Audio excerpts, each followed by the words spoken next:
Hey guys, welcome to my channel. My name is Shania, and in today's video I'm going to be discussing Jane Eyre. This is one of my favorite books. There is going to be a part 1 and a part 2 to this video. Part 1 where it's just like the book summary, what the story is about, who each character is, and then as for part 2, that's going to be the battle of adaptations, so the movies and series that came about. So let's get right into it. So I finally finished Jane Eyre, the book, and it was so good, and it's so true that the book is always better than the movies or series because they just have so much more detail. So it took me about 2 weeks to read it fully. I was taking breaks. I didn't read every single day, but once it got good, I could not put it down. Beginning it's a little, and then it goes whoop. Okay, so let's get down to the breakdown of this story. So Jane Eyre is about 10 years old and she's currently staying with her Aunt Reed. Aunt Reed is a miserable, nasty, mean little thing of an aunt. She literally treats her like crap. Her kids are little miserable, spoiled brats, so they're treating Jane Eyre like crap. And the reason why she's even staying with her Aunt Reed is because her uncle, who she's actually related to, passed away. So Aunt Reed is just running amok all over the place. Literally hates a child. Like, as you get older, you're supposed to be wiser. So why are you hating on a child? A very young child, a very vulnerable child. She has no parents. You're her only connection. Her cousins, that's her only connection that we know of right now. So her insufferable cousin, John, he thinks that one day he can come up to Jane. She's just reading her book, minding her business. You know, she's a little intelligent, so she's just reading her little Gulliver Travels, you know. He comes out of nowhere and hits her with the book, bullies her, and she's like, I've had enough with this man. It's time for him to know that he cannot mess with me like this. So the mother comes in, she sees Jane Eyre on top of John, and now it's like, oh, you beating up my son? Send her to the red room. And that's like the infamous beginning. The poor girl is so stressed out and so delirious that she ends up passing out on the floor in the red room, and then they take her up to her room and she hears the maid say that, oh, if she was prettier and she was nicer, then she would definitely get a lot better treatment. What does pretty have to do with anything? I'm a child. You should be taking care of me. You should love me unconditionally. But that's just not the case back then, and it's kind of the case right now. At this point, Aunt Reed is just like, this child is insufferable. I cannot do it. I don't want to do it. I never even wanted her. So you know what? I'm going to send her to Lowood School. So Lowood School is a piece of crap of an institution. Cusses her out, gives her the business, and lets her know everything she's been feeling about how she's been mistreated. Her only uncle's dying wish said, please take care of this child like it was yours. And she did the complete opposite. And I just love that she stuck up for herself, because as a child, if you don't have any, like, an older person sticking up for you, you tend to get overlooked and you tend to get mistreated. I even experienced it as a child, and I was just so rejoiced. So Jane Eyre is at Lowood School, and this institution is very terrible. They don't really give the children nutrition. They give them old stale food. It's just very terrible. So Jane grew up there, had a friend named Helen, a nice friend. She like kind of balances Jane out because, you know, she was very like fiery type of soul, but when she went to Lowood School, she saw how bad it can get. So Helen's like, just keep your head low, do the right thing, and eventually we're gonna get out of here. We can advertise. And I'm just like, okay. But as time goes on, Helen gets very sick. A lot of kids get sick when they go to these institutions that are not well kept, and they end up dying. So that's what happens to Helen. She passes away, and now Jane Eyre's only friend is gone. So that's basically what Miss Aunt Reed was trying to do to our poor Jane Eyre. Jane, she follows her friend's idea. So Jane Eyre has her advertisement out to be an educator. So now we're moving on to where Jane, she finally finishes Lowood School, and she's now a teacher at the school.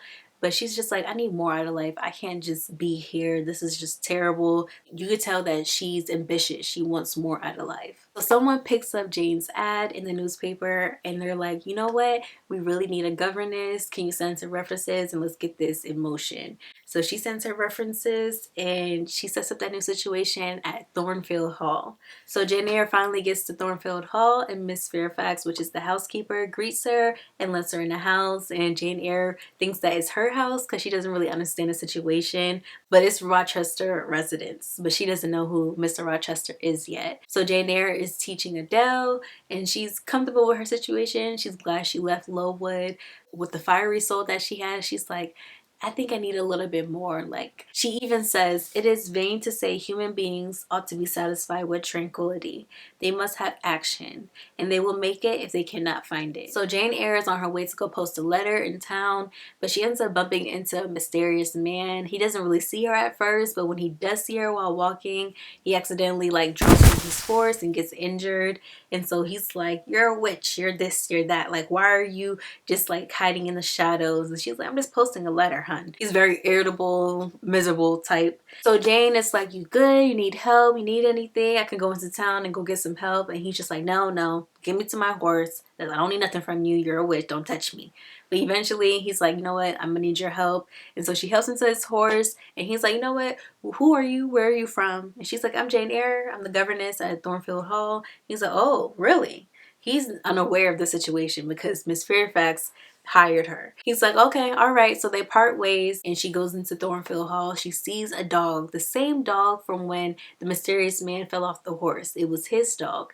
And so she's like, this is strange. The next day goes by and Jane Eyre is requested to go speak with the master. So she goes in there and she realizes the mysterious man is her master. So that is Mr. Rochester, and they get well acquainted, and she realizes that his miserable rudeness is just his nature. She doesn't take any offense to it. So good for her, because for me, you get me a little too, I'm out of there. And what I think is very interesting about Jane is that she's very opinionated, but she doesn't speak on it out loud. Everything is just in her head, like constantly. Like, you know, appearances were very big back then. When you meet someone back then, it's either you're very handsome or you just not attractive. You're ugly. They said ugly. You know, if you're ugly, I'm gonna treat you this way. If you're handsome looking, then I'm gonna treat you that way. One of the interesting things that I found when I was reading this book is that none of the adaptations really had this part accurate. Rochester requests to see Jane Eyre, the new governess. Like in the movies and the TV series, they meet up immediately after she comes back.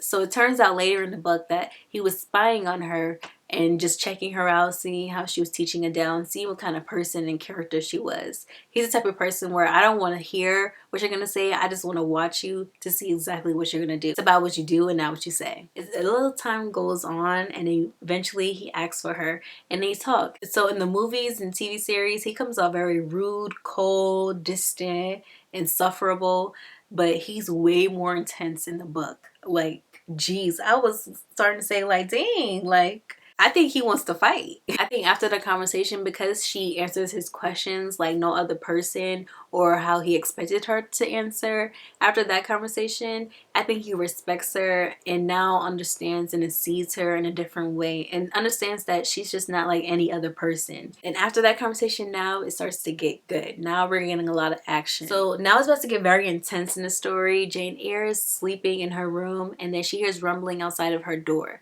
She looks out, there's a candle on the floor.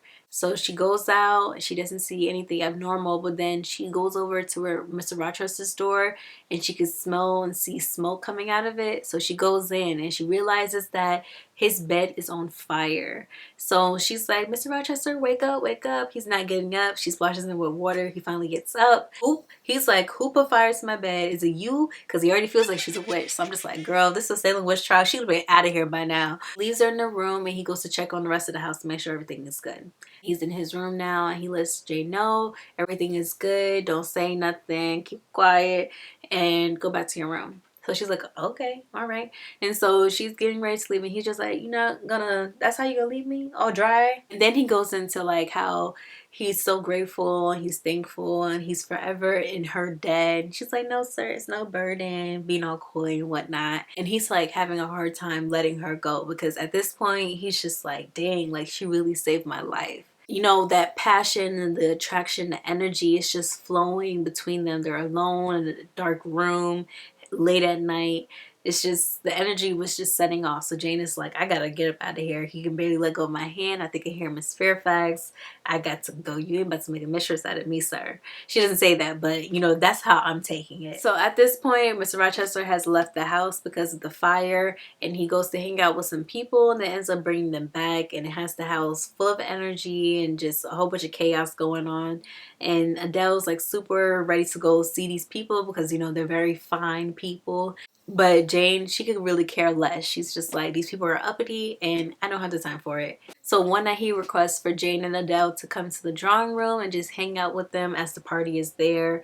And Jane is just like, no, these people are uppity. I do not want to be around them, having them judge me. And they do exactly that. Within the party, there is a woman called Blanche Ingram. She's supposed to be someone that's supposed to be like a prospective wife for Rochester, but they haven't fully made it official class that could potentially take him. Jane was like, okay, I've had enough. They over here singing duets, Rochester and Ingram. And so she's like, I gotta get out of here. So she leaves the party, starts to go up to the stairs, and guess who's behind her checking up on her? Mr. Rochester. And I'm just like, woo, finally, fight for your girl. At this point, I'm happy because I'm just like, okay, finally, this confirms it. I knew it. They love each other. It's just the beginning stages now. We gotta get rid of Miss Ingram and we gotta get these wedding plans on. Because, you know, back then, it's just marriage. And he's just like checking up on her. He's like, you look sick. You look pale. What's wrong? Do you need anything? Please do not leave the drawing room again. I do expect you to be here every night. And I'm just like, how miserable is that? You over here flirting with this woman and y'all both have feelings for each other. Who does that? Modern men. OMG. And not to forget, before Rochester was gonna let Jane go because she wasn't feeling well, he was telling her goodnight, right? So this is what he says. Goodnight, my. He stops himself. I feel like he wants to say my love. But she says in the book, he stopped, bit his lip, and abruptly left me. And I'm just like, woo, baby, it's getting intense. It's getting intense. Like, this party got to get out of here to speed up this whole love story. And she realized her feelings eventually because he had disappeared for a couple days. And she was just like waiting and waiting and waiting and waiting. She's just at this point like, this is stupid. I shouldn't have feeling. This is my master. I'm not attractive. I'm not in his class. This will never work. This can never happen. So she's just trying to like get him out of her head. But it's just impossible because at this point, she's infatuated. And I can further confirm this by what she says in the book as well. She says, he is not to them what he is to me. He is not of their kind. I believe he is mine. I am sure he is. I feel akin to him. That can't be anything other than professing her love for him at this point because it's giving we're soulmates. I think that line, that's part of the scene, is so crucial because it helps you understand his feelings. When you watch the movies and TV series, you don't really feel that Rochester really cares for her until like the very end of the movie. But really, that's not true at all. So one of the nights, a man comes in. His name is Mason, and he's from Jamaica. Whoop, whoop. Mr. Rochester is gone. He's out on business, but the party is still at his house. So Mr. Rochester comes back and he realizes that Mason has been there for a few hours and he's honestly shook to his core because they have a past and evidently he knows something that he doesn't want the rest of the people in his community to know. So he's just like, oh man.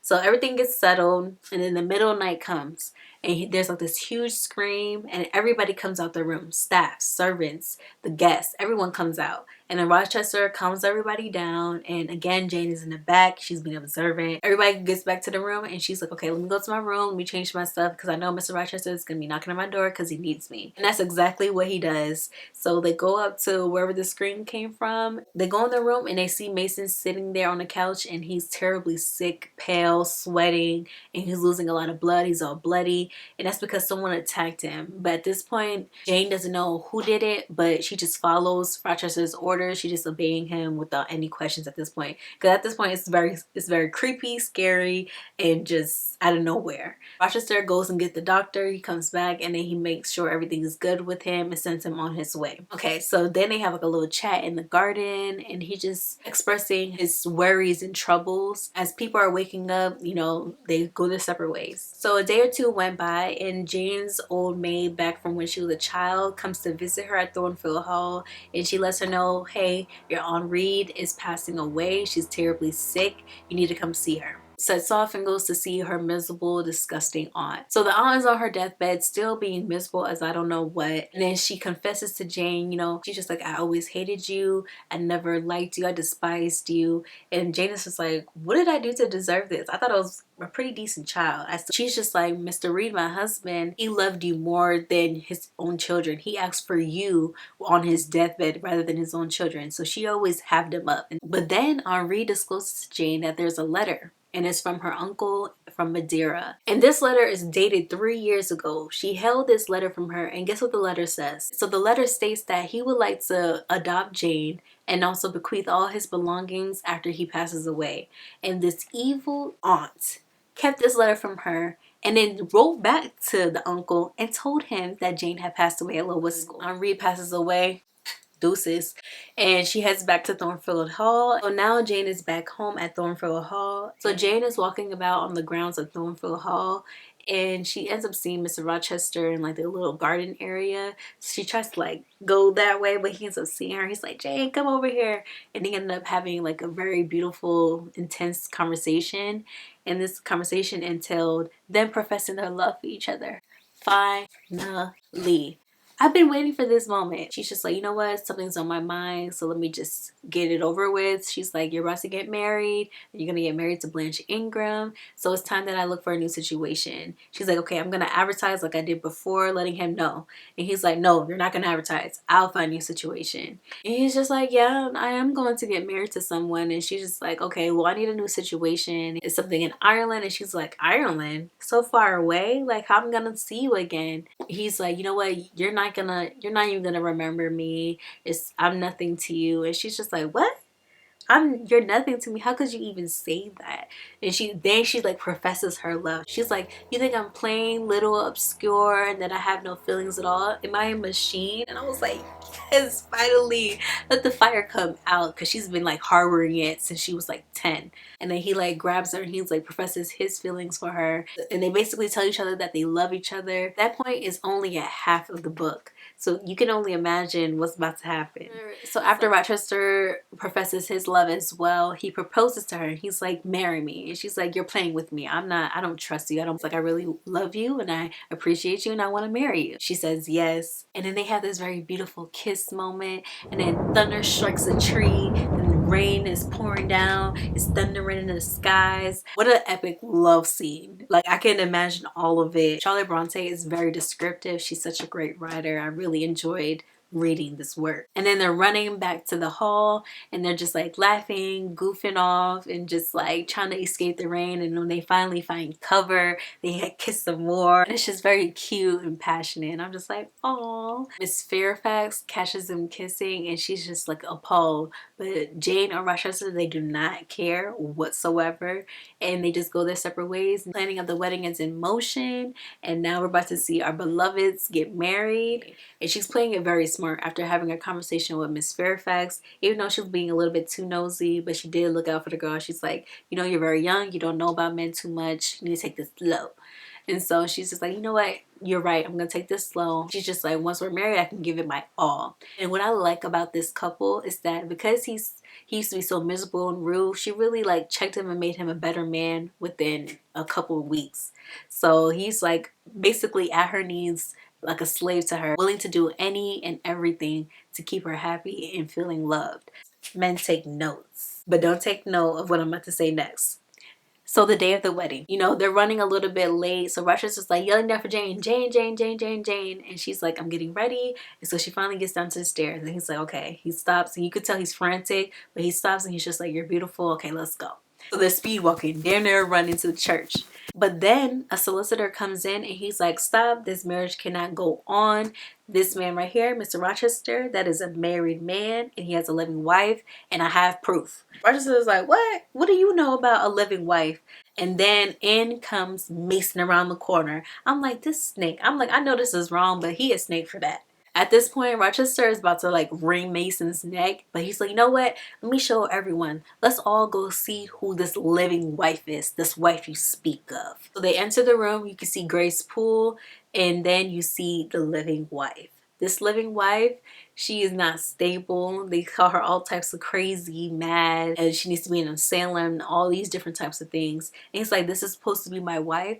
This is someone that was tricked into my hands. So Rochester's dad and his brother basically set Rochester up to marry this woman without even knowing anything about her. But she's very beautiful. And so he was just like, you know what? okay, I'm into it. She's beautiful. Let's do it. And so they get married. Ends up that she turns out like her mother, because her mother had, you know, some mental issues as well. Jane goes back to her room. She takes all her stuff off. She's feeling sick to her stomach. She feels like she was lied to, betrayed, bamboozled, manipulated. So you can imagine what's going through her head. So Jane is finally ready to come out her room, and she steps out but immediately faints. And guess who's there to save her? Rochester. He was sitting at her door the whole time. He picks her up and carries her downstairs. So Rochester is just trying to take care of her because she looks physically sick. So Rochester is just saying everything that he needs to be saying to make it right. And Jane is just not giving him anything, nothing out of him. So he's just like, dang, did you even love me? Did you try to get my money? And that gets a rise out of her, because she's just like, you know damn well. He's like, well, if you love me, then, you know, stay with me. I want you to still be with me. You know, we can move somewhere else. And she's like, what? You want me to be a mistress? And he's like, yes, but I'll be fully committed to you. Da da da da. And she's just like, no. She's like, God first, and you're not about to have me into despair. Because she loves this man so much, she doesn't even want to put herself in a situation where she feels like she's going to be disrespecting God and, you know, following her heart. So she's just like, I gotta get up out of here. I cannot take it, and this is only gonna be the death of me. So Jane goes back up to her room, and she's just like, I just need a break. We'll talk more tomorrow. But she dips out in the middle of the night. Homegirl escapes. So before Jane even departs, she doesn't take anything but her 20 shillings, which will be like 80 bucks in US dollars. So that's all she has to her name. She doesn't take her ring. She doesn't take the pearls that he got her. He doesn't take anything that was valuable to her. And she's just literally struggling. Nobody's paying her any mind. Nobody wants to feed her, because she's just like, she's a beggar woman and we don't do nothing for the beggars. That's how the attitude was back then. So she's just struggling for 3 days. Someone finally gives her like a piece of bread. So she goes to this house. She peeks through this window. And she sees two young women, and she sees the housekeeper talking to her. And she's just like, okay, they seem nice enough. They might not reject me. And so she knocks on the door with all the energy that she has. Because, you know, at this point, she's like dwindling away because she's starving and dehydrated. So she knocks on the door. The housekeeper is like basically like turning her away as well. She's like, Jane is like, can I please speak with the mistresses of the house? And the housekeeper is like holding it down. She's like, no, you might be trying to rob us. I ain't having it. Go somewhere. I'll give you like a piece of bread. And Jane is like, please, I need to speak with these ladies. They might be able to help me. So the housekeeper denies her again and shuts the door in her face. So Jane is just outside the door of the house, and she's just like, okay, this is about to be the end of me. And then the master of the house, he's like a few feet away, and he like answers her question that she asks to God. And he ends up picking her up and taking her in the house because she's terribly sick at this point. She probably has a fever, pneumonia, all types of craziness. And back then that could really take you out. So fighting for her strength to come back. They basically build her strength back up. He gives her a job. The two sisters are sent away. So Jane was going by Jane Elliott instead of Jane Eyre. A couple weeks go by, and St. John realizes that she is not Elliot. She is actually Eyre, and they're cousins. And then he lets her know that, hey, you're really Jane Eyre. Your old man, Mr. Rochester, was looking for you. That's how I came to know this, because, girl, you were basically in the news to find you, because he was looking for her, and couldn't find her. So now let me let you know that your uncle Madeira is actually my uncle too. So we're cousins. So she's like ecstatic. She's like, okay, I have family. I always thought I had no family. She doesn't really consider Henri and her children family. So she was just like, dang, I really have nobody. But now that that's been cleared away, she's like, okay, send for your sisters. They don't have to teach. They don't have to be a governess with awful families. You could definitely send them here. So the uncle from Madeira, he left over 20,000 pounds. So all four of them split the 20,000, and they all have 5,000 each pounds. So now St. John's sisters, they have come back. So now they're like a big happy family. And St. John pulls Jane aside, and he's like, hey, you're a good woman. You're smart, and you're a go-getter. And I think that you should be my wife. Because, you know, he's trying to go to India on a missionary service. And so he's like, you can come with me, but you have to be my wife. She's down, but she doesn't want to be his wife. She's like, you don't love me. She's like, I will only marry if I love the person. But with St. John, he's like cold as I don't know what. He has an ice cold heart. He doesn't care. He doesn't even want to follow his heart and marry the woman that he's actually deeply in love with. he wants to just do his mission and make it his own way. First off, he was demanding Jane to marry him. He was telling her how she needs to do everything, how she needs to act. He was just very controlling and demanding. I was just like, my goodness, like this is definitely not the man for anyone, let alone Jane. So one night Jane goes out into the yard and she hears someone calling her name. Jane, Jane, where are you? Rochester is speaking to her and Jane speaking back to him, but they're thousands of miles apart from each other. So she makes a journey all the way to Thornfield Hall. She gets there, the place is in ruins. It's all burnt up. There's only a few columns left in the whole foundation. So she goes to an inn and inquires for some information from one of the hosts that are there, and he lets her know the whole situation. He's trying to tell her about her own love story. She's just like, okay, skip over that. Where's Rochester and how's he doing? Is he alive? And the host lets Jane know that yes, Rochester is alive. The lunatic wife is dead. She caused the fire, and he's living in some cottage in the woods, and he's blind. And so she goes to meet Rochester. She sees him come outside, but he's blind, so he doesn't see her, but she's just watching him, and she's just like happy but sad because he's in this new state, and she knows they must be eating him up alive. So after he goes inside, she knocks on the door, and the housekeeper is like shocked because she's like, OMG, Jane is here. We've been looking for this girl forever. So Jane is like, can I see the master? And she's just like, I don't think he wants to see anyone. But the housekeeper is about to go take a tray in there with some water. Jane, she's a smooth, slick girl. She's just like, don't worry about it. I got the tray. I'll take the water to him. I got this. So she sits the tray down, and then Pilot's on the floor. He's like getting frantic because he's like, I recognize this one. This is Jane. Rochester is taking it back because he's like, why is Pilot acting like this? Acting like he saw a ghost. And Jane walks over to him and she's like, you don't recognize my voice? He finally realizes that it is Jane, and then they start to, you know, catch up, and he's just like, I can't believe that you came back. And Rochester lets her know that, hey, I do not want a nurse. I don't want to aid, because that's definitely the energy Jane was giving. She was like, I'll take care of you. I'll be by your side. I'll be your eyes for you. Just saying all the sweet things, but not declaring her love. And so, you know, he really needs that reassurance. So he's just like, you know, Jane, I don't want a nurse. I don't want to aid. I don't want a help. I just need a wife. I want you to be my wife. And she's just like, of course I'll be your wife. So they get married. So Jane and Rochester finally live happily ever after. He ends up getting his sight back in one of the eyes. They end up having a son.